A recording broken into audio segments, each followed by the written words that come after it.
everyone, I'm Graham Ledger, and welcome to the Daily Ledger. Our cover story, government control of the World Wide Web. It's not just high fees and less choice. This is a full frontal attack on your liberty. It's an assault on the First Amendment, the Obama Federal Communications Commission, and so-called net neutrality. There is nothing neutral about it. But the Democrat majority on the FCC appears poised to approve net neutrality, leaving we the people with no choice but to try and stop it.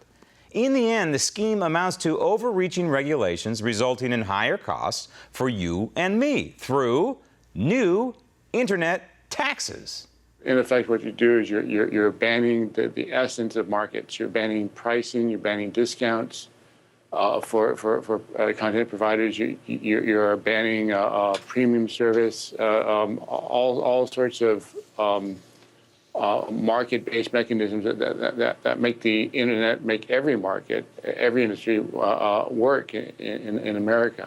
The chairman of the FCC, although he from the beginning was in favor of some regulation, was hesitant about going for this comprehensive public utility type regulation that is being talked about now. That changed last November when the president came out and in a very unusual statement told the FCC chairman that he should support this public utility style regulation, which is the most comprehensive regulation that you can have for an industry.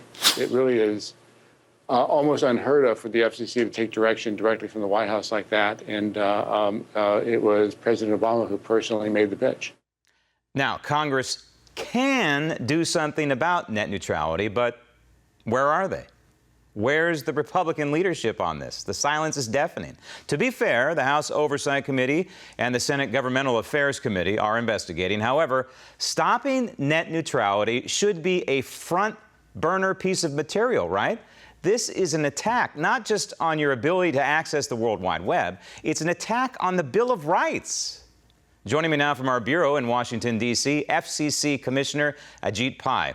Ajit, to me, this seems to be a naked attempt by the President of the United States to control an independent commission. I'm going to put independent in air quotes because clearly he's fully in control of what the FCC seems to be doing, at least 3 out of the 5 of you. I'm telling you, I've never seen anything like it. I've been at the commission for a number of years, both as a commissioner and formerly as a lawyer, and it is unheard of for the president to make such a prominent public announcement specifying not only what he wanted the agency to do, but even the legal rationale he wanted us to use. And if you go to his website even today, it says, I have a plan for regulating the internet and I want the FCC to implement it. As an independent agency, that's not what we should be doing, taking our directions from political actors. And that's part of the reason why I've been so outspoken about getting the details of this plan out there, because not only are we taking direction from the White House, we're not even making the plan available for the public to see. Well, and that's a key point. It's a 332-page document, as you've been saying for the past few days. I've not been able to read it. You've read it because it's part of your job, but I'm being prohibited from reading it. Do you think that that's what the framers of our Constitution would have wanted, this cloak of secrecy for something that affects the American people by a bunch of people, and I mean no offense to you by this, but a bunch of people who are not elected and are not accountable to the people? No offense taken, because I think that American democracy is unique in the world in that it cherishes openness, that public officials should be accountable not just for the decisions that they make, but for the process they set up for making those decisions. And that's part of the reason why I've said that if we are going to adopt a 332-page plan inspired by the president that regulates virtually every part of this critical part of our national fabric, the internet, we should let the American people see it before the FCC votes on it. I don't think that's too much to ask, and we have done it in certain cases in the past. This sure all sounds familiar, Commissioner. When we look at what happened 5 years ago with Obamacare, there was this cloak of secrecy. It was being rammed down our throats. We had virtually no input on it. And in the end, of course, it turned out to be a disaster. Do you see some similarities here, not only in logistics of how this thing is being done, but also the actual nuts and bolts of the 332 pages? I do think that the lack of openness and transparency does have an echo in the healthcare context. And moreover, I think if you could go back and ask some of the people who voted for that healthcare bill, Do you wish that a lot of the problems that are surfacing now could have been ironed out through public discourse back then? Privately, they'd probably say yes, and that's part of the reason why, in this context, given how far-reaching some of these regulations are, given how disastrous the impact could be on consumers and businesses alike, I would much rather have a full, fair, public airing of the issues now, as opposed to trying to sort it out later through litigation or legislation or other inefficient ways that don't respect the people's voice as we should. That's what we thought to be the American way, but apparently we're on a different tangent here.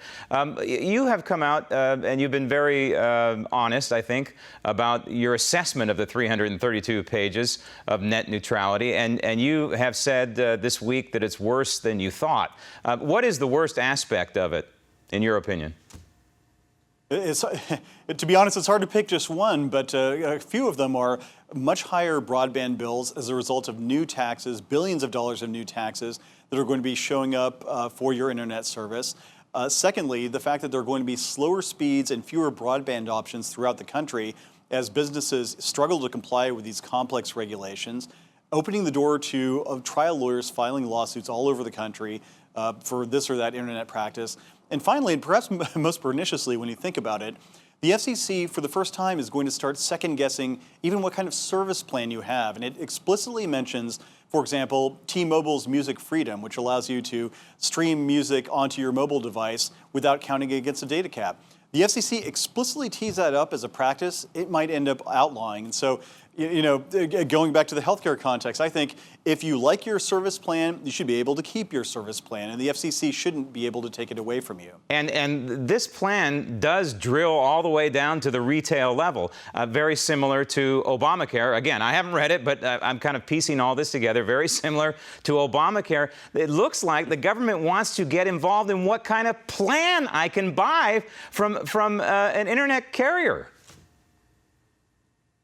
Exactly right. And one of the most striking things is that this plan tees up all of these things I've just mentioned to address a problem that doesn't exist.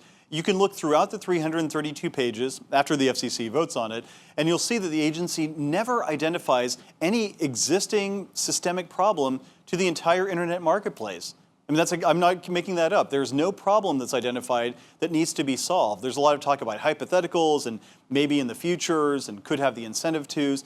That is not the way you regulate. If you're going to regulate within your legal authority, you should have a concrete example of a problem that needs to be solved, and that simply doesn't exist here. So we're literally adopting solutions that won't work to problems that don't exist. Well, Commissioner, I'm trying to look for a silver lining here. I understand this has been tried a couple of times before by the federal government. It's been a power grab in the past. It's been defeated in court. Is that a possibility here if this thing actually goes through, that it's going to end up in court and possibly face defeat? It is a certainty that it's going to end up in court, and it might take a year or two, maybe even more, for it to get litigated, perhaps all the way to the Supreme Court. I think if you're searching for a silver lining, the only thing I can offer you is that the lawyers who are going to battle over this over the next couple of years in the federal courts are going to be pretty busy. That's not really much recompense for the American citizen, but that's the best I can do. Is now the time? I've been saying on this program all week, it seems to me that now is the time for America to speak up and to use the internet. That is, contact Congress and the White House and the FCC. Use the internet to preserve the internet? Absolutely. Get in touch with your elected officials. Let them know that you think the FCC should be open and transparent as the internet itself. Let them know what you think about government regulation of the internet. You can also follow me on Twitter at Ajit Pai FCC, AJITPAI FCC. I've committed myself to to spreading as much information as I can before the vote and even after to make sure the American people are aware. And stay engaged. This is not an issue that's going to end once the FCC votes. This is going to continue for a number of months, perhaps even years. And it's so critical for Americans to take note and to stay plugged into the system. All right, Commissioner, we are completely out of time, but I got to ask you before I let you go, you have a couple of big mergers on the table at the FCC. You have Comcast Time Warner, the potential for that merger. You have DirecTV and AT&T, that merger. Let's focus on that one just real quick. That seems to be beneficial to the American people, in my opinion, not putting words in your mouth. Does it appear the DirecTV AT&T merger might be approved anytime in the near future? Well, the chairman hasn't put a proposal on the table one way or the other with respect to either of those transactions. And so we're just going to have to wait to see what he does. I think this net neutrality decision has sucked up a lot of oxygen in the air. And so the agency hasn't had a chance to tee up some of the issues that are going to be presented. But if and when he makes a proposal, I will certainly give it a look with an open mind and make the appropriate decision based on what I think is in the public interest. All right, Commissioner, thank you for your time and your honesty. Coming up next, a Supreme Court justice flagrantly speaks out on gay marriage. Plus, for DHS, time is running out. House Republicans and Senate Republicans all agree. And frankly, Senate Democrats should stop blocking debate on the House-passed bill.